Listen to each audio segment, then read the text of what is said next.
अच्छा देखिए, हमारे पास सबसे पहले आती है आयनिक बॉन्डिंग। आयनिक बॉन्डिंग हमारे पास क्या होती है? आयनिक बॉन्डिंग क्या होती है? It is the electrostatic force of attraction between positive ion of metal and negative ion of non metal. Ionic bonding क्या होती है कि ये अट्रैक्शन होती है पॉजिटिव आयन की नेगेटिव आयन से, यानी कि दो अपोजिटली चार्ज्ड आयंस। सही है, मैंने चार्जेस नहीं को बोले, क्या बोला है? अपोजिटली चार्ज आयन, यानी पॉजिटिव और नेगेटिव आयन के बीच में जो अट्रैक्शन होती है उसको हम आयनिक बॉन्डिंग बोलते हैं। फिर से वो बता रहा हूँ, पॉजिटिव और नेगेटिव आयन के बीच में जो अट्रैक्शन होती है उसको हम आयनिक बॉन्डिंग को बोलते हैं। अच्छा, ये आयनिक बॉन्डिंग होती है वो कैसे? अच्छा, एक बात बता दूं, इलेक्ट्रोस्टैटिक का मतलब होता है चार्जेस। ये जो इलेक्ट्रोस्टैटिक यहाँ पर हमने लिखा हुआ है ना, इस इलेक्ट्रोस्टैटिक का मतलब होता है चार्जेस, यानी पॉजिटिव और नेगेटिव और पॉजिटिव चार्जेस। इलेक्ट्रोस्टैटिक का ये मतलब होता है, इलेक्ट्रोस्टैटिक फोर्स का मतलब ये जो जो ये चार्जेस फोर्सेस एक्सर्ट करते हैं। अगर सेम को चार्जेस होंगे तो रिपल्जन की फोर्स जो है वो एक्सर्ट को करेंगे। अगर सेम कुछ अपोजिट को चार्जेस होंगे, जैसे कि यहाँ पर है पॉजिटिव और ये नेगेटिव है, तो ये अट्रैक्शन की फोर्स जो है वो एक्सर्ट को करते हैं। ठीक है, अब इसी वो तरीके से क्या होता है कि जो, अच्छा अब ये पॉजिटिव और जो पॉजिटिव आयन मेटल को बनाता है और जो नेगेटिव आयन नॉन मेटल ये को बनाता है, उसके इन बिटवीन दोज आयंस जो अट्रैक्शन होती है उसको बोलते हैं आयनिक बॉन्डिंग। अब यहाँ पे हमारे पास होता क्या है? अब ये आयंस बनते वो किस को तरीके से? मेटल क्या करता है? इलेक्ट्रॉन करता है लूज। मेटल क्या करता है? इलेक्ट्रॉन लूज को करता है। सही है, और इलेक्ट्रॉन लूज करके वो पॉजिटिव आयन में चेंज हो जाता है। ठीक है, मेटल क्या करता है? इलेक्ट्रॉन जो है वो लूज करता है, इलेक्ट्रॉन लूज करके वो पॉजिटिव आयन में चेंज हो जाता है। जैसे यहाँ पर Na है, Na जो है वो क्या कर रहा है? एक इलेक्ट्रॉन जो वो लूज कर रहा है और खुद क्या हो रहा है? वो पॉजिटिवली चार्ज हो रहा है, यानी पॉजिटिव आयन में चेंज हो रहा है, और ये एक इलेक्ट्रॉन जो है वो लूज कर रहा है। ठीक है, तो मेटल हमारे पास यहाँ पे पॉजिटिव आयन में चेंज हो जाता है बाय लूजिंग वन इलेक्ट्रॉन। और इसी वो तरीके से जो हमारे पास नॉन मेटल होता है, इसी तरीके से जो नॉन मेटल होता है वो क्या करता है? जो इलेक्ट्रॉन मेटल ने लूज किया है ना, जो इलेक्ट्रॉन मेटल ने लूज किया, अब यहाँ पे हमारे पास नॉन मेटेलिक की क्लोरीन, अब जो इलेक्ट्रॉन ये क्लोरीन को लूज कर रहा है ना, वो सॉरी, जो इलेक्ट्रॉन ये Na वो लूज कर रहा है, वही इलेक्ट्रॉन ये क्लोरीन क्या करता है? गेन वो कर लेता है। नॉन मेटल वही इलेक्ट्रॉन गेन करता है जो मेटल ने लूज किया हो, और ये इलेक्ट्रॉन वो गेन करके नेगेटिवली चार्ज आयन में वो चेंज हो जाता है। ठीक है, तो यहाँ पर हमारा नॉन मेटल क्या करता है? इलेक्ट्रॉन वो गेन करता है, इलेक्ट्रॉन गेन करके नेगेटिव आयन में जो वो चेंज हो जाता है। ठीक है, तो इस तरीके से हमारे पास ये पॉजिटिव और नेगेटिव आयन आते हैं। मेटल इलेक्ट्रॉन को लूज करता है, इलेक्ट्रॉन लूज करके वो पॉजिटिव आयन में वो चेंज हो जाता है। नॉन मेटल जो इलेक्ट्रॉन वो लूज किया, ये मेटल ने वही इलेक्ट्रॉन जो है वो गेन करता है और नेगेटिव आयन में चेंज हो जाता है। तो अब ये नेगेटिव आयन और पॉजिटिव आयन, इन दोनों के बीच में अट्रैक्शन होती है और ये बॉन्ड फॉर्म कर लेते हैं। बॉन्ड होता है क्या है? इसी वजह से मैंने आपको जो बॉन्डिंग कराई है वो मैंने आपको फर्स्ट ही क्लास ये बॉन्डिंग के स्टार्ट में एक बात तो समझा दी थी कि बॉन्डिंग अट्रैक्शन को वो बोलते हैं। बॉन्डिंग किसको बोलते हैं? बॉन्डिंग अट्रैक्शन को वो बोलते हैं। और अट्रैक्शन हमेशा ना चार्ज आयंस के, ये चार्जेस के बीच में होती है। बॉन्डिंग नाम ही अट्रैक्शन का है, और हमेशा अट्रैक्शन चार्जेस के बीच में होती है। तो यहाँ पे भी क्या होता है? वो चार्जेस के बीच में हमारे पास अट्रैक्शन होती है। ठीक है, अच्छा फिर देन इसके बाद, अब देखो ये तो मैंने आपको एक बेसिक सा जो है ना बताया कि भाई आयनिक बॉन्डिंग होती क्या है। देखो जैसे यहाँ पर ये डॉट एंड क्रॉस डायग्राम भी अच्छी खासी हमारे पास आती है। अच्छा, इसमें अब हमारे पास यहाँ पे होता क्या है? देखो जैसे मेरे पास यहाँ पे ना है नहीं है। अब Na का जो ये वैलेंस शेल होता है ना, यूं करके Na के पास तीन वैलेंस जो है ना वो शेल होते हैं। ठीक है, जो, अच्छा ये Na का न्यूक्लियस है। ठीक है, ये फर्स्ट शेल है, ये सेकंड शेल है, ये वो थर्ड शेल है। Na जो होता है थर्ड ये पीरियड में होता है, और फर्स्ट जो है ना वो ग्रुप में होता है। अगर Na थर्ड पीरियड में, तो दैट मीन्स कि उसमें तीन शेल्स होंगे। अच्छा, तीन शेल्स अगर मेरे पास आ रहे हैं तो इसका वो मतलब ये है कि शुरू के दो शेल कंप्लीट होंगे तभी वो थर्ड शेल आ रहा है। ठीक है, शुरू के दो शेल जो है ना ये हमारे पास वो कंप्लीट होंगे तभी यहाँ पर हमारे पास थर्ड शेल आ रहा है। तो अगर ये थर्ड शेल में आ रहा है, थर्ड पीरियड में आ रहा है, तो शुरू के दो शेल जिसमें क्या होंगे, वो कंप्लीट होंगे टू, और ये हेट की वो कन्फिगरेशन आ जाएगी। अच्छा, और उसके बाद ये ग्रुप वन में है, तो लास्ट शेल में कितने होंगे, इलेक्ट्रॉन वन होगा। जैसे हैने की वो कन्फिगरेशन क्या है यहाँ पे, ये पीरियड वो थर्ड है, और ग्रुप क्या है वन। तो पीरियड अगर थर्ड है तो उसमें तीन शेल्स होंगे। अच्छा, और थर्ड शेल उसी को टाइम आता है जब शुरू के दोनों शेल पर कंप्लीट होगा। फोर्थ को शेल आ रहा है तो फोर्थ शेल उसी वो टाइम ये उसी वो टाइम आएगा जब शुरू के तीन शेल जो है वो कंप्लीट हो। अब क्योंकि यहाँ पे शुरू के जो है ना वो दो शेल पर कंप्लीट है, तो वो थर्ड शेल आ रहा है। तो तीन शेल्स हो गए, और ये ग्रुप वो नंबर क्या है, वन। तो 2 8 1 यहाँ पर क्या हो जाती है, वो कन्फिगरेशन ये हो जाती है। तो फर्स्ट शेल में इसके दो इलेक्ट्रॉन आ गए, ठीक है। सेकंड में 8 आ गए, और थर्ड में सिर्फ एक इलेक्ट्रॉन है। थर्ड में सिर्फ ये एक इलेक्ट्रॉन है इसके पास ना, जो मैंने यहाँ पे वो बना दिया, ठीक है। ये इसके पास एक ही इलेक्ट्रॉन है थर्ड शेल में, ठीक है। इसी वो तरीके से जो क्लोरीन होता है, क्लोरीन के पास जो है वो 2 8 7 इसकी वो कन्फिगरेशन होती है। क्लोरीन जो है वो थर्ड पीरियड में होता है।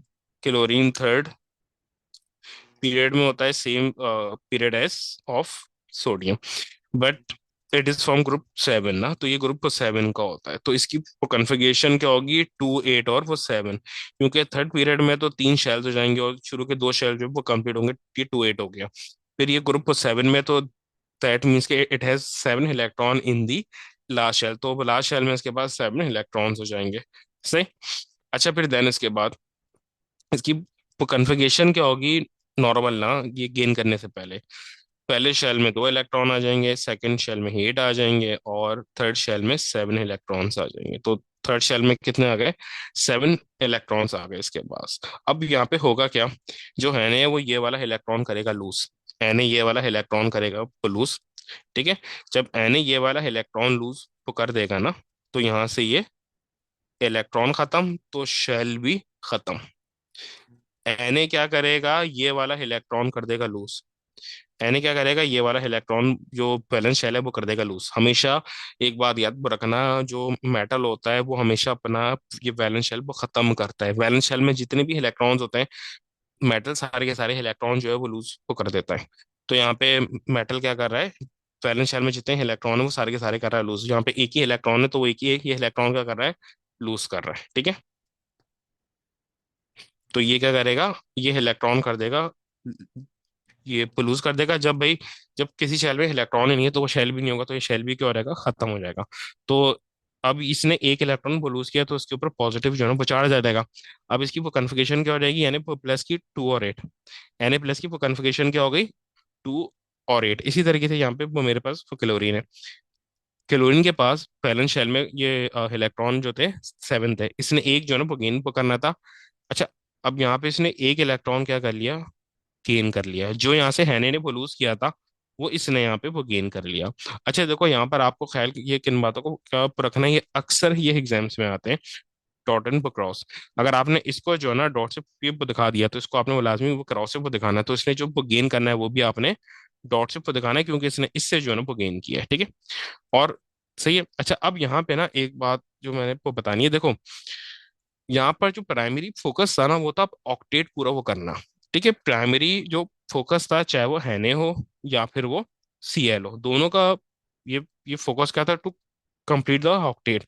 तो यहाँ पर इसने क्या किया, ऑक्टेट जो है ना पूरा किया। जो मैंने बात आपको वो समझाई थी कि स्टेबिलिटी जो है ना, देखो एक स्टेबिलिटी वो क्या होती है, जब आप ये अनपेयर्ड से पेयर्ड ये इलेक्ट्रॉन में आ जाते हैं, देखो। और एक देखो, ये एक है ना मिनिमम स्टेबिलिटी है, कि जो आपके अनपेयर्ड है ये इलेक्ट्रॉन हो, उन दोनों अच्छा, जब अनपेयर्ड ये इलेक्ट्रॉन बॉन्डिंग वो करते हैं, तो वो पेयर में वो चेंज हो जाते हैं, ठीक है।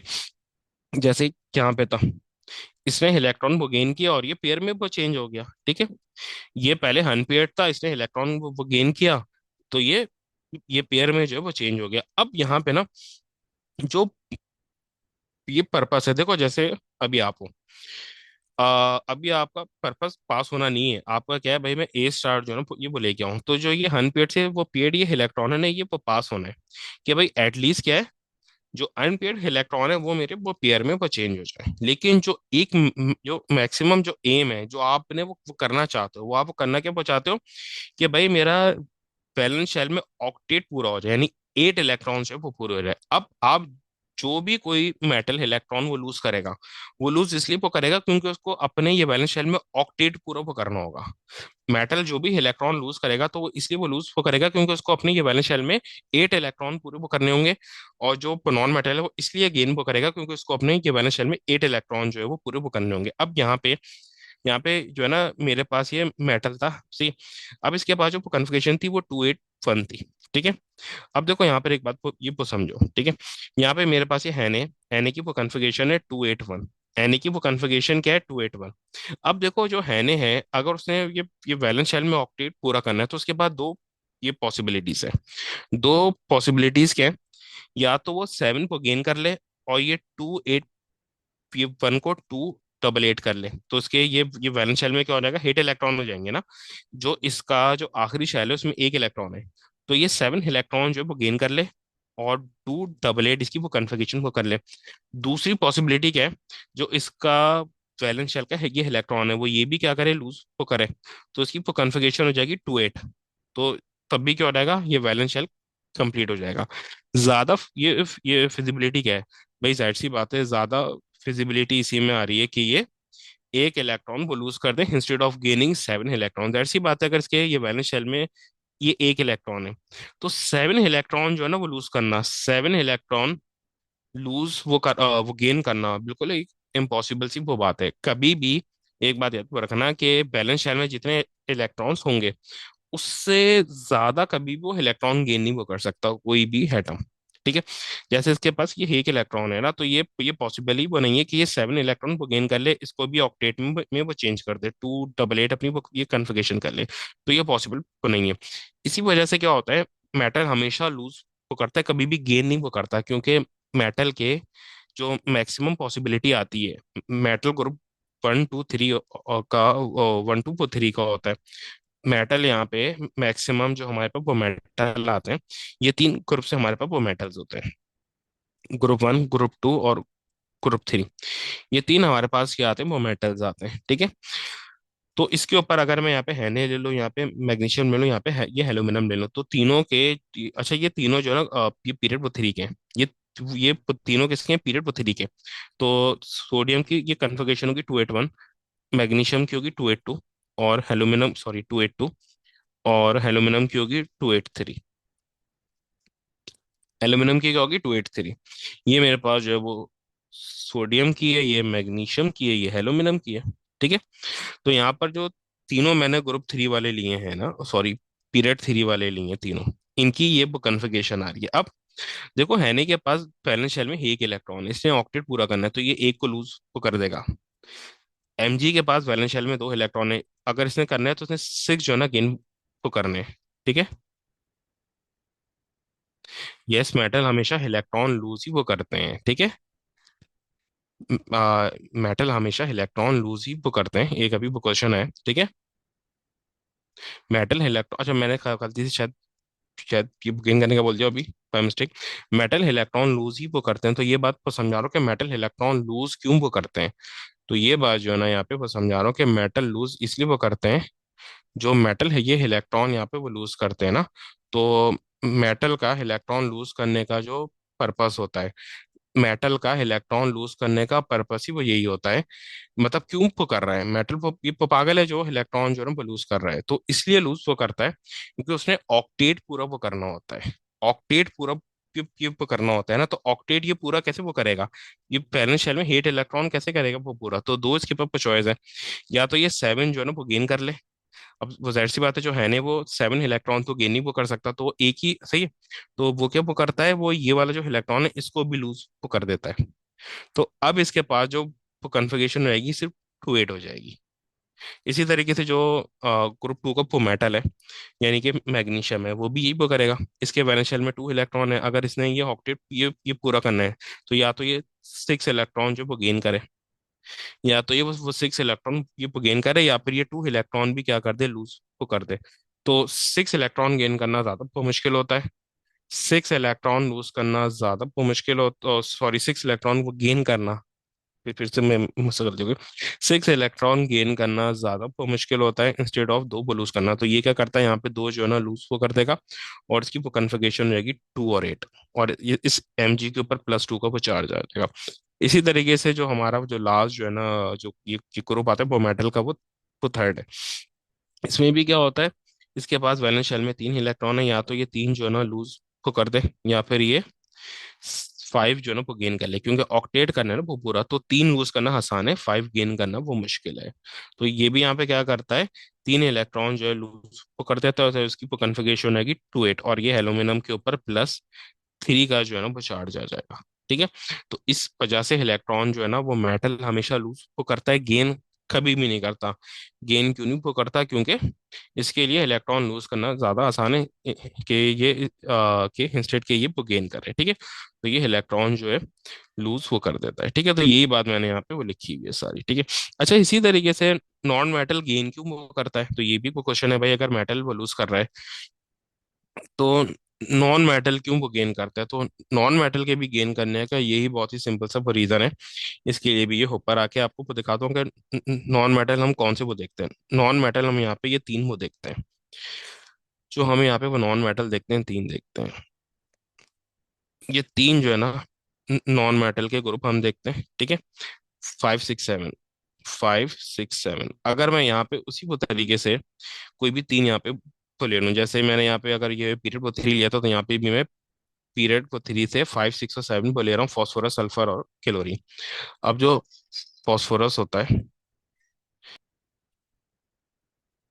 सही है, तो यहाँ पर हम ना वही पीरियड 3 के फॉस्फोरस सल्फर और क्लोरीन जो है ना हम ले रहे हैं, तीन जो है ना यहाँ पे वो नॉन मेटल हम वो ले रहे हैं। ठीक है। अब देखो यहाँ पे नॉन मेटल हमेशा वो गेन क्यों करता है ना, नॉन मेटल हमेशा ये गेन क्यों करता है।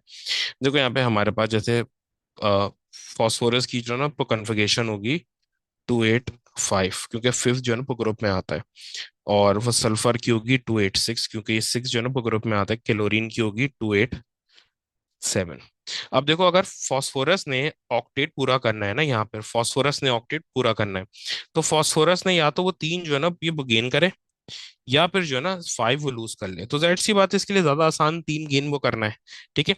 इसी तो इसकी कन्फिगरेशन क्या हो जाएगी, आफ्टर गेनिंग 3 इलेक्ट्रॉन 2 8 8। ठीक है। 2 8 8 ये कन्फिगरेशन है, चार्ज रहेगा फॉस्फोरस -3 का। सेम ये यही चीज इसी तरीके से वो सल्फर के साथ भी है। या तो ये जो है ना दो जो है ये गेन कर ले, या ये 6 लूज कर दे। जाहिर सी बात है, इसके लिए दो गेन करना ज्यादा आसान है, तो ये 2 जो है ना ये गेन कर लेगा, और 2 गेन करके वो कन्फिगरेशन सेम हो जाएगी 2 8 8, और चार्ज हो जाएगा S-2 का। सेम ये चीज ये क्लोरीन के साथ भी है। या तो जो है ना ये 7 जो है वो लूज कर दे, या फिर 1 जो है ना वो गेन कर ले। तो ये क्या करेगा, 1 जो है ना ये वो गेन कर लेगा। तो जाहिर सी बात है, 1 गेन करना ज्यादा आसान है, तो उसके ऊपर -1 का वो चार्ज आ जाएगा। तो नॉन मेटल इसी वजह से गेन वो करते हैं, क्योंकि इनके लिए गेन करना ज्यादा आसान होता है। पर्पस वही है, ऑक्टेट पूरा करना। कोई भी अगर लूज या गेन कर रहा है, तो ये पर्पस उसके पीछे तो यही है कि उसने ऑक्टेट पूरा करना है। सही है। तो ऑक्टेट करना ही यहाँ पर जो है ना बेसिक एक वो रीजन होता है, कि भाई इस वजह से वो लूज या गेन वो कर रहा है। मेटल लूज कर रहा है क्योंकि उसने ऑक्टेट पूरा करना है, नॉन मेटल वो गेन कर रहा है क्योंकि उसने ऑक्टेट पूरा करना है। तो यहाँ पे जो हम हमारा जो वो पूरा कोर्स है ये बॉन्डिंग का, वो डिवॉल्व ही करता है ये ऑक्टेट के ये अराउंड, कि हमें ऑक्टेट पूरा जो है वो करना होता है। ठीक है। तो ग्रुप 5 6 और 7 ये तीनों हमारे पास आते हैं नॉन मेटल्स। ठीक है। और 1 2 3 जो है वो मेटल्स होते हैं। अच्छा, एक और बात यहाँ पर आप ये गौर करो, जैसे ये है ने अगर लूज को कर रहा है ना, तो इसकी ये कन्फिगरेशन रहेगी 2 8। mg ने दो लूज किया, इसकी भी 2 8। एल्यूमिनियम ने भी 3 लूज किया, इसकी भी 2 8। तो अगर ये गौर करो, तो जितने भी वो मेटल सेम पीरियड में आ रहे हैं, इनकी वो कन्फिगरेशन सेम है। जितने भी मेटल सेम पीरियड में आ रहे हैं ना, उनकी वो कन्फिगरेशन तो सेम होगी। और जितने भी नॉन वो मेटल सेम पीरियड में आएंगे, जैसे ये फास्फोरस सल्फर ये क्लोरीन है, तीनों क्या है, ये नॉन ये वो मेटल है, तो इनकी भी ये कन्फिगरेशन क्या हो जाएगी, सेम हो जाएगी। तो जितने भी नॉन वो मेटल जो है वो जितने भी नॉन पोमेटल हैं जो इलेक्ट्रॉन गेन वो कर लेंगे, यानी कि नेगेटिव आयन में वो चेंज हो जाएंगे। तो एक पीरियड में वो जितने भी होंगे उनकी वो कन्फिगरेशन सेम होगी, क्योंकि ये उन्होंने ऑक्टेट ही ये पूरा करना है। क्योंकि जो नॉन पोमेटल है वो मैक्सिमम कितने ये इलेक्ट्रॉन गेन वो कर सकता है कि जब तक उसका ऑक्टेट पूरा ना हो जाए। तो ये जो है ना अपना ऑक्टेट जो है ना पूरा वो कर रहा है। तो इसके जो इलेक्ट्रॉन है वो मैक्सिमम 288 तक ही वो जाएंगे नॉन पोमेटल के, ठीक है। और जो मेटल है, उन जो मेटल का जो आयन बनेगा ये पॉजिटिव आयन, उनकी भी कन्फिगरेशन क्या होगी, सेम होगी। सही है, क्योंकि वो भी जो ये वैलेंस शेल होगा सारे के सारे ये वैलेंस शेल के ये इलेक्ट्रॉन लूज वो कर देंगे, ठीक है। तो ये वो रीजन होता है लूज और गेन करने से कि क्यों वो करता है, ठीक है। बाकी सारी चीजें जो मैंने आपको बताई यहाँ पे वो लिखी हुई है।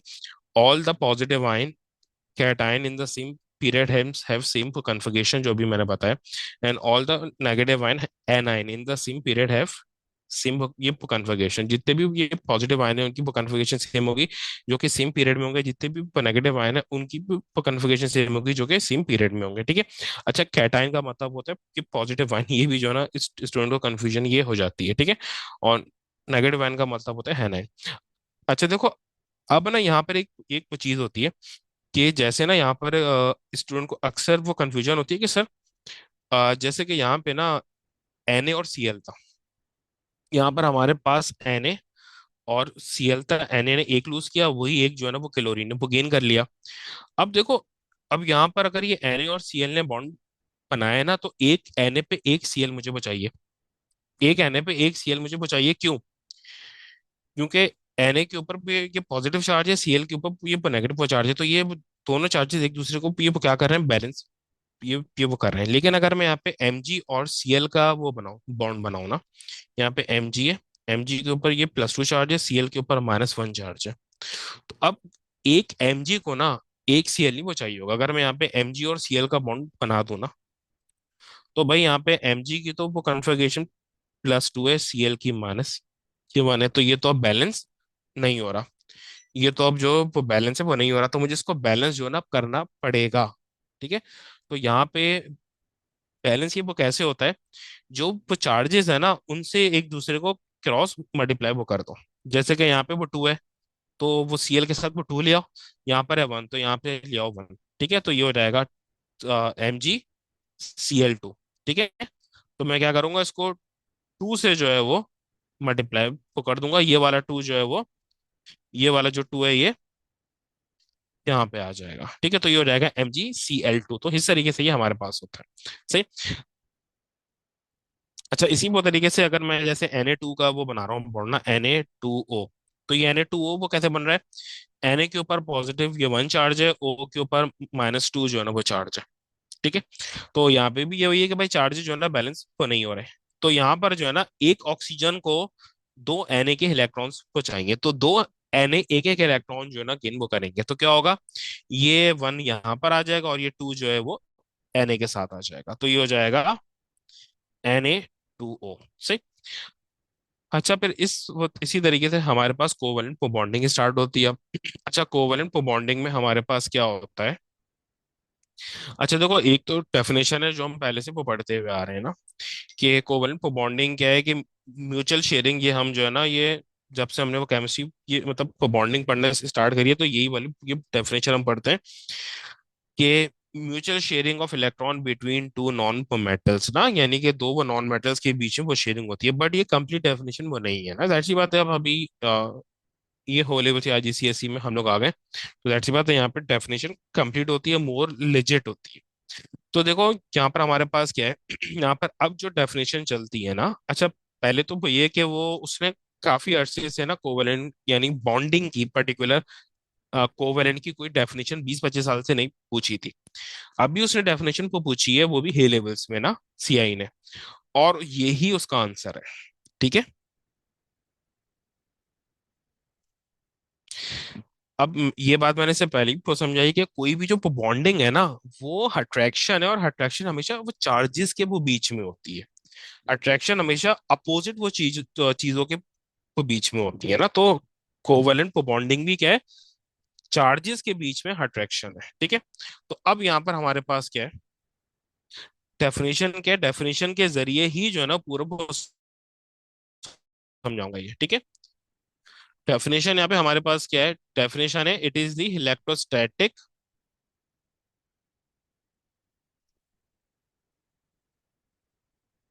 डेफिनेशन है it is the electrostatic force of attraction. See, it is the electrostatic force,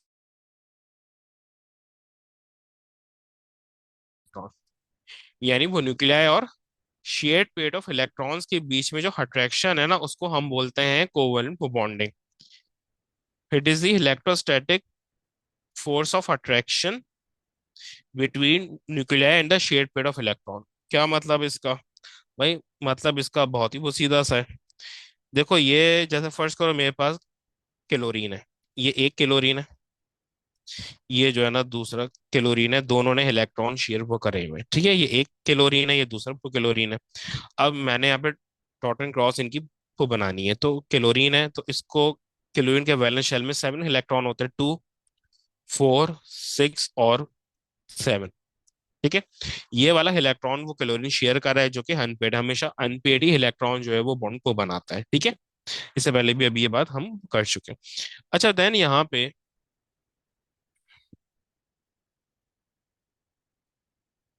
ये जो दूसरा वो क्लोरीन है उसके इलेक्ट्रॉन है, ठीक है, इसका भी जो अनपेड है वो क्या कर रहा है, शेयरिंग कर रहा है इलेक्ट्रॉन दूसरे ये क्लोरीन के साथ। अब इसको ना आप बोल दो क्लोरीन है, इसको बोल दो क्लोरीन ए, इसको बोल दो क्लोरीन बी। अब क्लोरीन, अच्छा अब यहाँ पे जाहिर सी बात है ये क्लोरीन है। अब ये जो क्लोरीन ए का न्यूक्लियस है ना, इसके ऊपर कौन सा चार्ज होगा, पॉजिटिव वो चार्ज होगा। बल्कि यहाँ पे पॉजिटिव चार्ज जो है ना वो बना देता हूँ ताकि समझने में आसानी हो। ये पॉजिटिव चार्ज है ना, ठीक है, यानी वो न्यूक्लियस है। अब जो क्लोरीन ए का वो न्यूक्लियस है ना, जो क्लोरीन ए का वो न्यूक्लियस है, यानी जो पॉजिटिव वो चार्ज है, वो क्लोरीन बी के इलेक्ट्रॉन को अट्रैक्ट करेगा। और जो क्लोरीन बी का न्यूक्लियस है वो क्लोरीन ए के शेड पेड ऑफ इलेक्ट्रॉन, जो शेड इलेक्ट्रॉन है उसको अट्रैक्ट करेगा। सही है, जो क्लोरीन ए का वो न्यूक्लियस है वो क्लोरीन बी का जो ये इलेक्ट्रॉन जो क्लोरीन बी ने शेयर किया हुआ है उसको अट्रैक्ट करेगा, क्योंकि जाहिर सी बात है अपोजिट को चार्ज है। और जो क्लोरीन बी का इलेक्ट्रॉन है और जो न्यूक्लियस है वो क्लोरीन ए के इलेक्ट्रॉन को जो उसने शेयर किया हुआ है उसको अट्रैक्ट करेगा।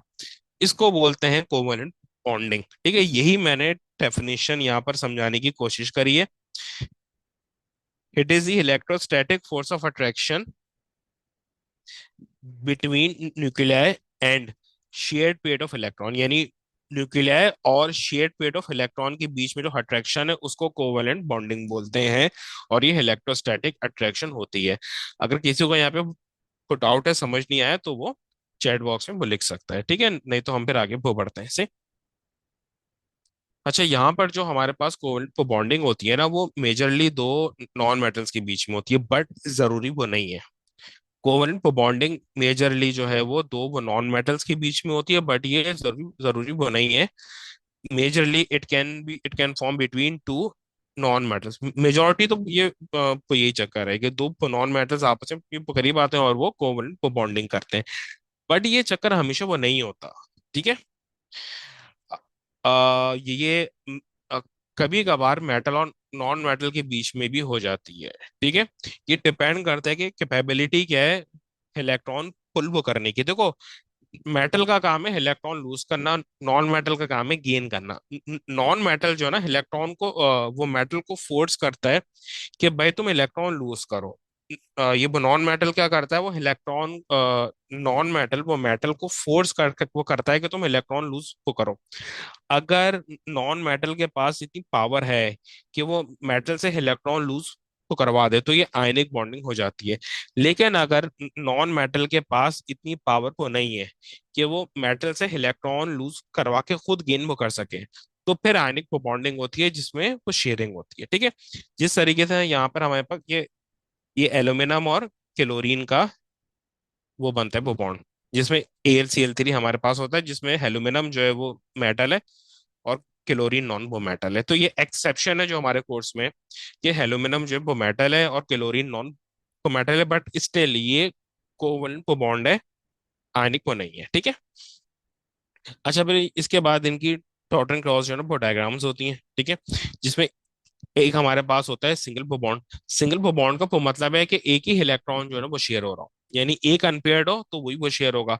सिंगल बॉन्ड वहां पर वो बनता है जहाँ पे एक अनपेयर्ड हो और एक ही जो है वो शेयर हो रहा हो। जैसे हमारे पास यहाँ पे वो क्लोरीन है, क्लोरीन की अच्छा इसमें भी क्या होता है, इसमें भी क्या होता है कभी आपका बॉन्ड ये वो बनता है सेम एटम्स के वो बीच में, ये कोवेलेंट की वो बात कर रहा हूँ। और कभी बनता है तो डिफरेंट एलिमेंट्स के या एटम्स के वो बीच में, जैसे यहाँ पे ये लाइक एलिमेंट्स में हमारे पास ये बन रहा है दो क्लोरीन के वो बीच में, दो क्लोरीन आइटम्स के वो बीच में। तो क्लोरीन की वो कन्फिगरेशन है 287। तो दोनों क्लोरीन क्या कर रहे हैं, जो अपना एक अनपेयर्ड ये इलेक्ट्रॉन है वो दोनों आपस में शेयर वो कर रहे हैं, ठीक है। इसी तरीके से अनलाइक में मेरे पास सबसे अच्छी ये एग्जांपल होती है HCl की। जो हाइड्रोजन है उसकी वो कन्फिगरेशन होती है 1, सिर्फ एक ही उसमें इलेक्ट्रॉन होता है, लेकिन जो ये क्लोरीन है उसकी ये कन्फिगरेशन होती है 287। सही है? तो क्लोरीन और हाइड्रोजन दोनों में एक एक अनपेयर्ड इलेक्ट्रॉन है, हाइड्रोजन में तो है ही ये एक, तो एक ही अनपेयर्ड होगा। और क्लोरीन में 287, तो इसके ये वैलेंस शेल में 7 इलेक्ट्रॉन्स होते हैं। तो होता क्या है, हाइड्रोजन जो है ना वो क्लोरीन के साथ अपना एक अनपेयर्ड इलेक्ट्रॉन शेयर वो कर लेता है, क्लोरीन के पास भी ये अनपेयर्ड होता है, वो भी इसके साथ शेयर कर लेता है। इसी तरीके से फिर आते हैं हमारे पास डबल बॉन्ड। डबल बॉन्ड हमारे पास क्या होता है कि जब आपके पास दो अनपेयर्ड इलेक्ट्रॉन हो और दोनों आप शेयर वो कर रहे हो, ठीक है। डबल बॉन्ड का मतलब है दो अनपेयर्ड इलेक्ट्रॉन हो, और तो दो आपके पास क्या बनेंगे, बॉन्ड पेयर वो बनेंगे। अनपेयर डबल बॉन्ड का मतलब वो ये है कि दो अनपेयर्ड इलेक्ट्रॉन्स आपके पास हैं, तो दोनों जो है ना फिर वो बॉन्डिंग करेंगे। इसमें भी लाइक अनलाइक होता है। लाइक में हमारे पास आता है O2, दो ऑक्सीजन एटम वो करीब आते हैं, और जो इनके अनपेयर्ड इलेक्ट्रॉन है वो शेयर वो कर लेते हैं। जैसे ऑक्सीजन की ये कन्फिगरेशन होती है 286 ना। अच्छा देखो यहाँ पर ना अनपेयर्ड और पेयर्ड का हमें ये पता कैसे पता चलता है ना, एक और दफा को समझा दूं यहाँ पे ना, ये कंफ्यूजन हो जाती है ना, ठीक है। देखो जैसे मेरे पास यूं करके ना ये मैंने एक बनाया शेल। अगर ग्रुप 1 का है तो एक ही इलेक्ट्रॉन होगा और वो अनपेयर्ड होगा। ग्रुप 2 का है तो इसके वैलेंस शेल में दो इलेक्ट्रॉन होंगे तो दो अनपेयर्ड होंगे, ठीक है। ग्रुप 1 है तो एक अनपेयर्ड है, ठीक है। ग्रुप 2 है तो एक और इलेक्ट्रॉन आ गया, वो भी अनपेयर्ड होगा, दो अनपेयर्ड हो गए। अगर ग्रुप 3 है तो तीन अनपेयर्ड हो जाएंगे, ग्रुप 3 है तो तीन अनपेयर्ड हो जाएंगे। ग्रुप 4 है तो चार अनपेयर्ड हो जाएंगे, ठीक है। तो ये चार बॉन्ड जो है वो ग्रुप 4 को बना सकता है। लेकिन जब मैं ग्रुप वो 5 के ऊपर आऊंगा ना, तो अनपेयर्ड की जगह पूरी हो गई है, अभी अनपेयर्ड ही वो बनाएगा, अभी अनपेयर्ड बना ही नहीं हो सकता, तो अब ये सिर्फ ये पेयर्ड इलेक्ट्रॉन को बनाएगा। तो जब मैं ग्रुप वो 5 पे आऊंगा ना, तो अब इसमें ये पेयरिंग स्टार्ट हो जाएगी। देखो अब ये पेयरिंग हो गई ना, सही है। तो इसमें क्या होगा, ग्रुप 5 के पास कितने अनपेयर्ड वो रह गए, 1 2 3, तो ये सिर्फ तीन जो है ना बॉन्ड वो बनाएगा। तो तीन अनपेयर्ड, तो तीन बॉन्ड। इसी तरीके से ग्रुप 6 में आ जाऊं, तो यहाँ पर जो है ना अब यहाँ पे एक और पेयर आ जाएगा, तो दो अनपेयर्ड हो गए। ग्रुप 7 है तो एक और ये पेयर आ जाएगा, तो खाली एक ही अनपेयर्ड वो रह जाएगा, तो एक ही बॉन्ड वो बनाएगा जैसे वो क्लोरीन होता है। और जो ग्रुप 8 है उसमें वो सारे के सारे पेयर होंगे, तो कोई भी बॉन्ड नहीं वो बनाएगा। इसी वजह से ग्रुप 8 को नोबल गैसेस जो है वो बोलते हैं, ठीक है।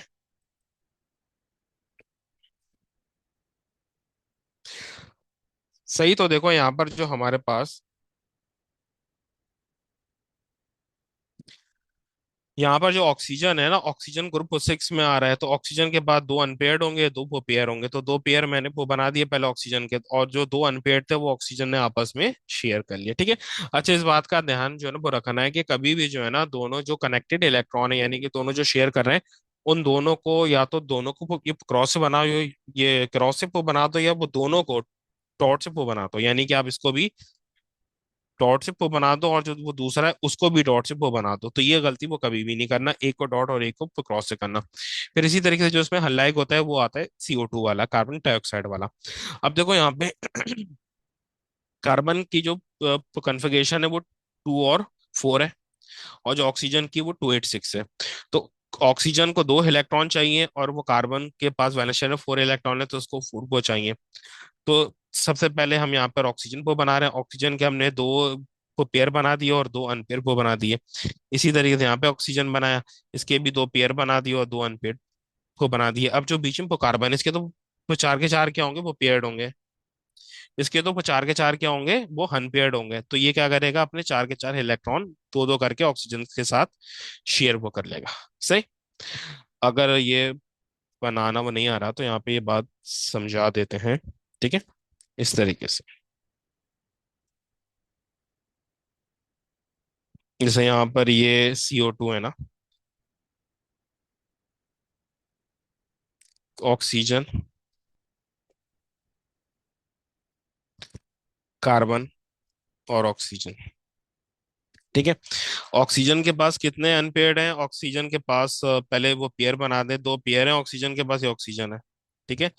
और दो अनपेयर हैं, दो अनपेयर्ड यहाँ पे को बना दिए जिन्होंने वो बॉन्ड शेयर करना है, ठीक है। और यहाँ पे ये वाला ऑक्सीजन बनाया, इसके पास भी दो पेयर थे, दो अनपेयर थे, जो यहाँ पे मैंने बना दी। ये दो, जो ये दो क्या हो गए पेयर, और ये दो हो गए अनपेयर। अब बीच में जो है ना यहाँ पे मेरे पास आ रहा है वो कार्बन। कार्बन के पास वो कन्फिगरेशन क्या है कार्बन की? 2 और 4। ऑक्सीजन की क्या है? 2 4, 2 8 4 और 2 8 6, ठीक है। कार्बन की क्या है? 2 4। तो खाली ये वैलेंस शेल के इलेक्ट्रॉन को बनाएंगे तो यहाँ पे कार्बन के दो इसके साथ शेयरिंग में को ले आएंगे, तो ये इस तरीके से हमारे पास बनेगा, ठीक है। इसी तरीके से ट्रिपल बॉन्ड भी होता है, जिसमें हमारे पास लाइक में नाइट्रोजन हो जाएगा। नाइट्रोजन की वो कन्फिगरेशन होती है 2 और 5, ठीक है। तो 2 और 5 को मतलब है दो जो है इसमें तीन अनपेयर्ड होंगे, एक जो है पेयर होगा। फिफ्थ से जो है ना वो पेयरिंग स्टार्ट होती है।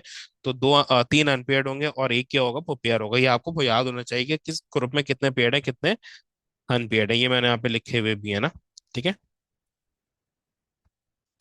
यहाँ पे ये नाइट्रोजन ग्रुप वो 5 में आता है, तो तीन अनपेयर्ड इलेक्ट्रॉन होंगे इसमें और एक पेयर होगा, तो एक वो पेयर बना दिया और बाकी तीन अनपेयर्ड शेयर कर लिए। इसी तरीके से ट्रिपल बॉन्ड में जो अनलाइक में एग्जांपल है वो सबसे अच्छी होती है HCN यानी हाइड्रोजन वो साइनाइड की। ये हाइड्रोजन है, ये कार्बन है और ये वो नाइट्रोजन है। अब हाइड्रोजन में तो एक ही इलेक्ट्रॉन है, तो वो मैंने यहाँ पे बना दिया हाइड्रोजन का, ठीक है, क्रॉस की फॉर्म में। कार्बन की वो कन्फिगरेशन होती है 2 4।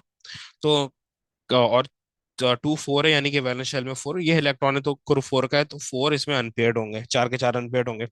तो एक जो अनपेयर्ड तो मैंने हाइड्रोजन के साथ शेयर कर लिया, बाकी तीन जो है वो नाइट्रोजन के साथ शेयर कर लिए। नाइट्रोजन ग्रुप 5 का है तो तीन अनपेयर्ड होंगे, तो तीन अनपेयर्ड मैंने इस वो कार्बन के साथ शेयर कर लिया, और जो पेयर था यूं करके बना दिया, ठीक है। अच्छा, अब इसमें कुछ मुश्किल भी आते हैं, लेकिन जब आप ये ऑर्गेनिक करोगे तो आपके समझ में ये आ जाएगा। अब इसकी तरफ हम नहीं आ रहे ना, ये ऑर्गेनिक है वो बाद ही समझ में आएंगे, मिथनॉल और इथीन वगैरह के, ठीक है। जब आपको ये पता चल जाएगा कि किसमें कितने वो बॉन्ड होते हैं। अच्छा देखो, अब यहाँ पे जो कोवलेंट वो बॉन्डिंग होती है ना, जो कोवलेंट वो मॉलिक्यूल होता है उसकी हमारे पास दो वो टाइप्स होती है। कोवलेंट वो मॉलिक्यूल की दो टाइप्स हमारे पास होती हैं। एक होता है सिंपल कोवलेंट वो मॉलिक्यूल, और एक होता है जॉइंट कोवलेंट स्ट्रक्चर। जो हमारे पास कोवलेंट वो मॉलिक्यूल होता है इसकी दो टाइप्स होती हैं। एक होता है सिंपल कोवलेंट वो मॉलिक्यूल और एक होता है joint covalent structure. Joint covalent structure को मैक्रो मॉलिक्यूल भी हम बोलते हैं, लेकिन ज्यादातर ये जॉइंट कोवलेंट स्ट्रक्चर के वो नाम से आता है, ठीक है।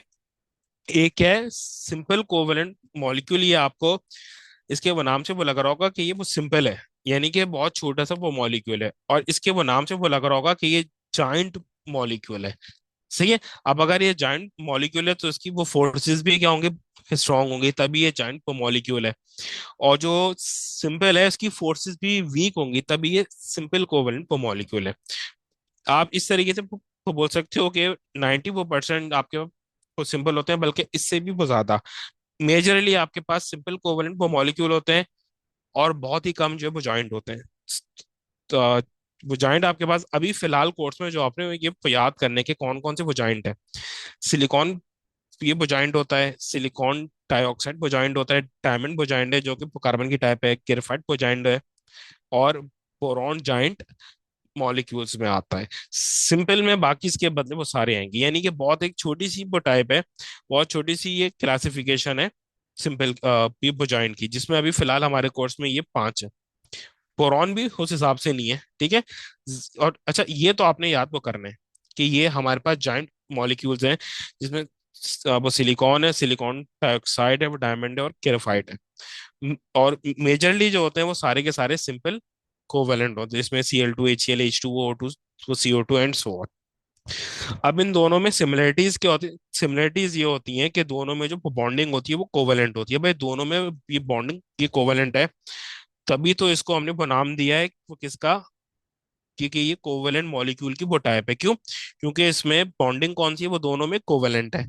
दोनों में सिमिलरिटीज क्या है, कि जो बॉन्डिंग होती है वो कौन सी होती है, कोवेलेंट होती है। तो दोनों में बॉन्डिंग कौन सी है, कोवेलेंट है।